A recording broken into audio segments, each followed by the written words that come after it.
Hey good people, how you doing? David Taub here, co-creator of NextLevelGuitar.com. I hope all is going well, and I hope your guitar journeys are going famously. I got Miles, my chocolate lab, helping me out today here in the studio. Right, boy? He's so excited. Look at him. It's just electric how crazy this dog is, right? He's nuts. So anyway, this is Miles, my chocolate lab, and he's a good boy. You want to get down? Huh? Okay. Thanks for helping me. And today, I have a cool little lesson that I've prepared where I'm going to teach you some new chord voicings and ways to use them, how to string them together in a progression.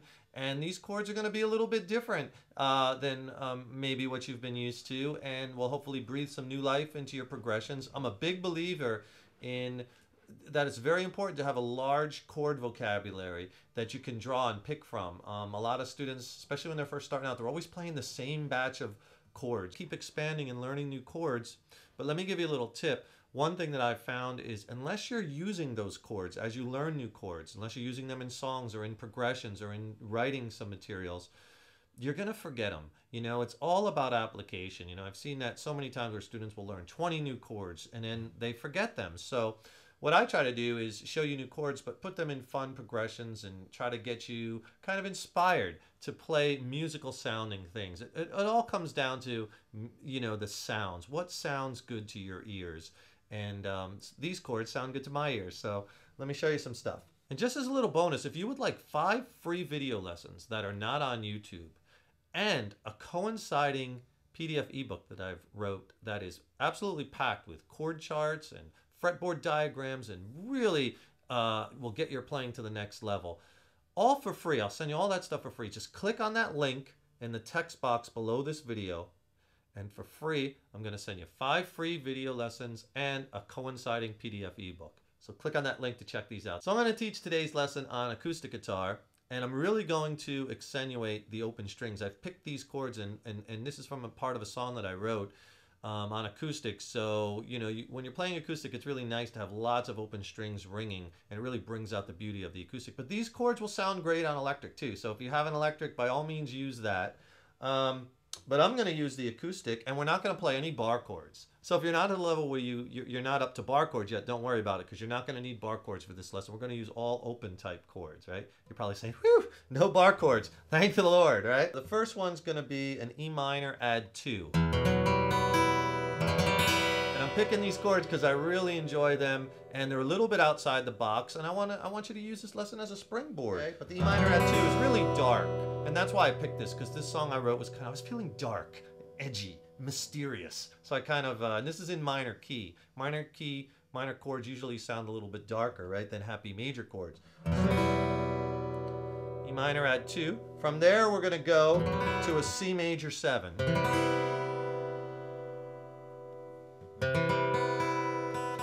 Right in that open B string, it's like a C major chord, but take off your first finger. If you know how to play C major sounds too happy to me, to my ears, for this progression. I don't want that. I want that little bit jazzier, kind of dreamier sounding major 7th chord. That adds that B note, open B, which is the 7th note in a C major scale. Now, if you didn't learn a lot of chords, and let's say you only knew that C chord, when you're coming off that E minor add 2, you'd go to that C, and it just gives a little bit too happy a vibe for what I'm going for in this song. It's another great reason why you should keep on learning chords.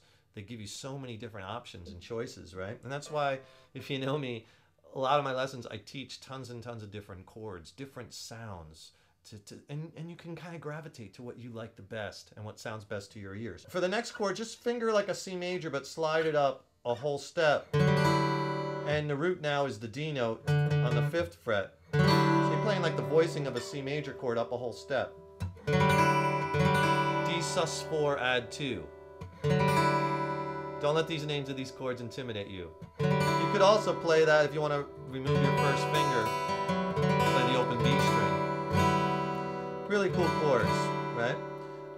The next chord is going to be this one here. One of my favorites is A minor add 2.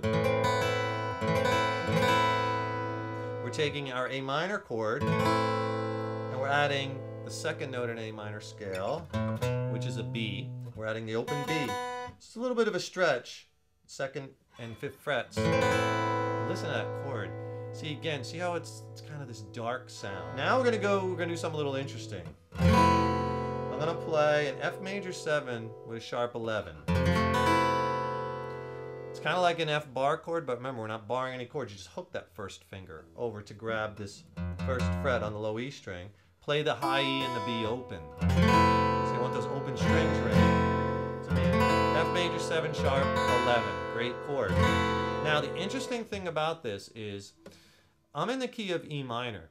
And generally if you're in the key of E minor, the chord that you're going to be grabbing is an F sharp chord. I'm playing an F type chord. So technically it's outside the key of E minor. This is another little thing that I do sometimes. And again, I won't throw too much theory at you, but I like bringing in chords that are outside the key because they sound different, right? You're not using the same chords. Usually 95 times out of 100, most chords that you hear in a progression will be in the key of that particular song. Those chords are made up of the notes in that particular key's major scale or minor scale if it's minor.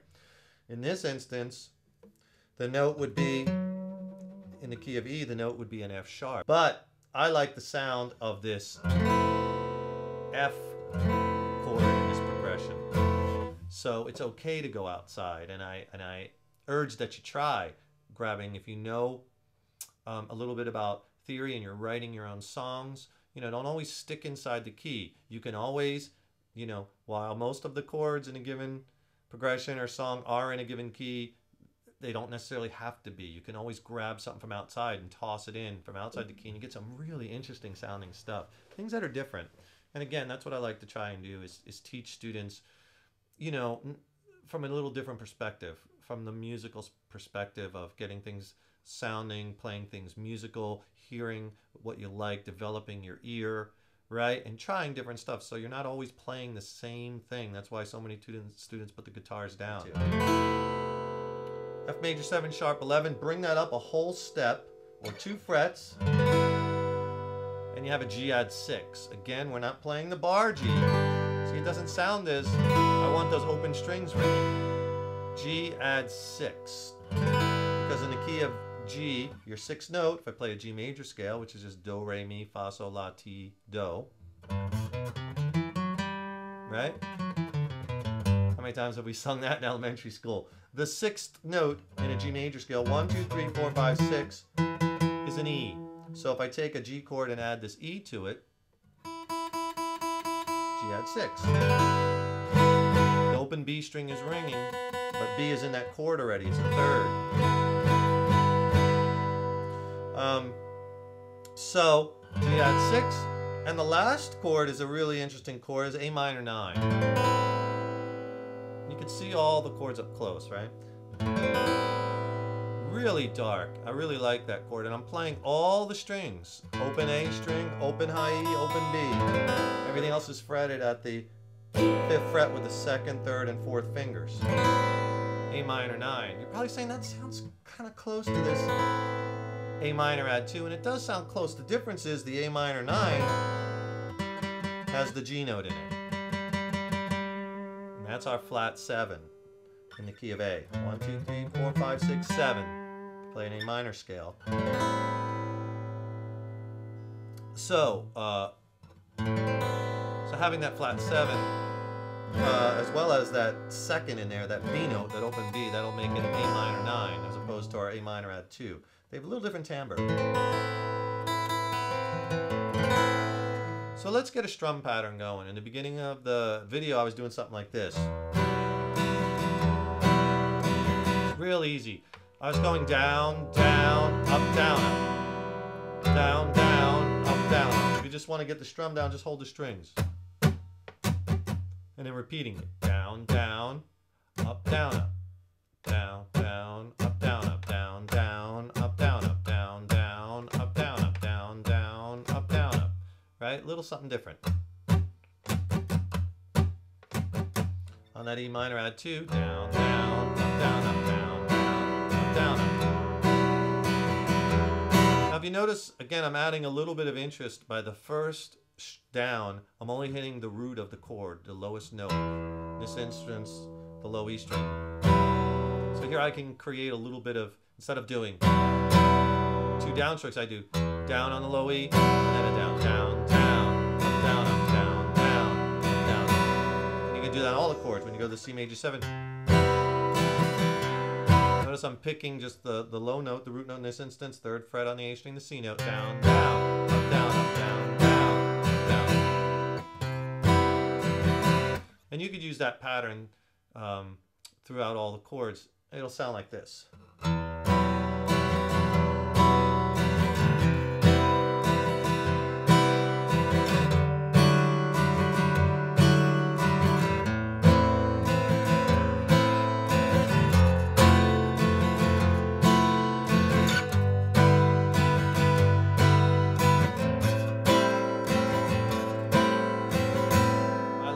All those chords together, really dark, right? They really create a mood for this particular song, which is kind of dark, kind of brooding, and that's the mood I was in when I wrote that. It just shows you the power of music, how you can kind of, if you know these chords, you can kind of pick something that you're trying to get a certain mood across with, right?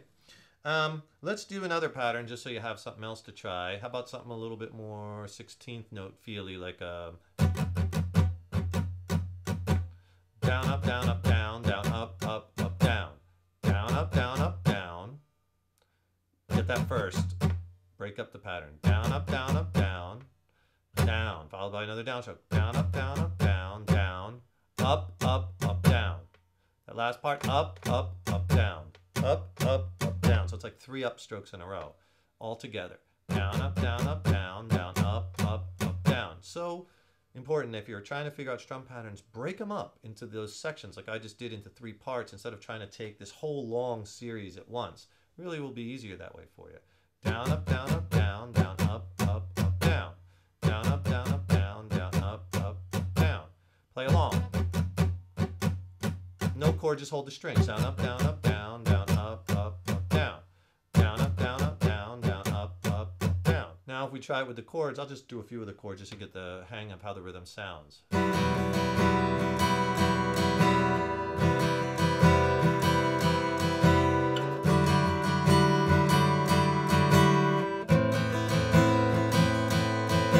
let me give you 2 more suggestions to get some different sounds from this, right? Don't just learn one strum pattern and that's it, you're done. You know, you want to try to explore and dig a little deeper to see how you can come up with some other sounds and other ways to play it. 2 things come to mind. One, it can make it even sound more haunting if you arpeggiate the notes, meaning instead of strumming them, just pick out a pattern.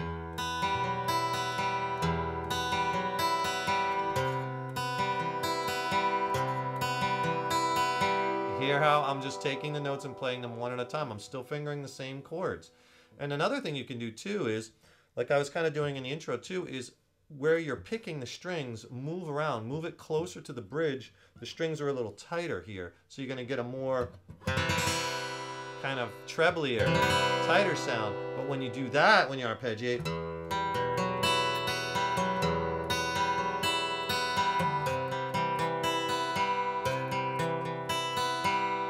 so you see you can kind of fool around in different places where you're picking the strings to get different sounds. Another thing you could do, I'm just a fountain of ideas today. It's all pretty basic stuff too, and a lot of you are probably doing this already. I'm just kind of giving you different combinations. Try arpeggiating and strumming together. Strum, then arpeggiate.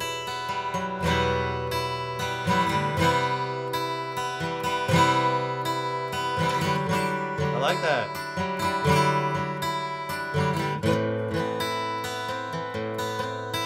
It up, right? Something else you could do, a couple of the chords will have real nice if you want to add a few other notes to create a little bit more movement in the lower registers. Throw in a couple, I'll just show you a couple, like a little walking bass line maybe. When you're going from that E minor add 2, it sounds pretty nice. A pretty common movement when you're going to a C chord or C type chord. open A string, 2nd fret A string, 3rd fret A string, which is the C major. So you have that nice little walk up kind of. So if you put from the E minor, add 2. So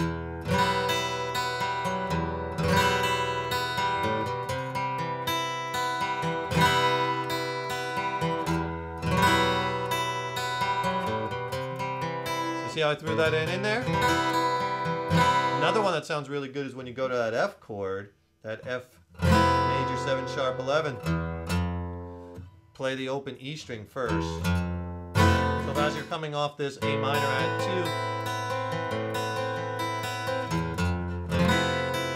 2. See that going from A minor add 2. There's an open low E. Really leads to that F chord.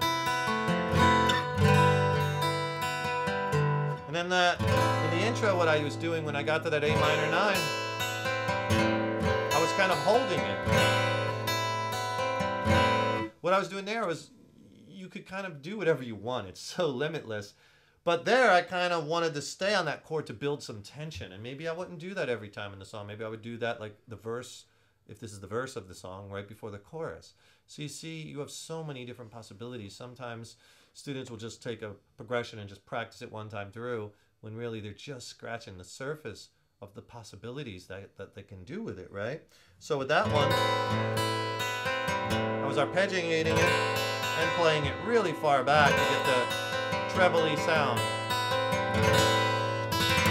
At the end, you come up with an upstroke. I hope you found this lesson inspiring. I hope you learned some new chords, and I hope you start to think about the techniques you're using when you're playing this progression, whether it be a different rhythmic feel coming from a different strum pattern, whether it be by adding arpeggiation, whether it be from picking it, you know, forward or backward more toward the bridge, adding some low notes. It all starts with, you know, the chords though, and a melodic idea. And I'm big on that. Coming up, just fooling around with different chord progressions, hearing a melody in your head and trying to get it out, getting it from here to here, right, on the guitar.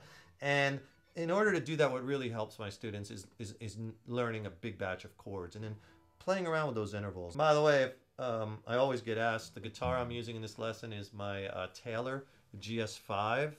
It has a cedar top. I like cedar top acoustics. Most acoustics, the top is either made of cedar or spruce.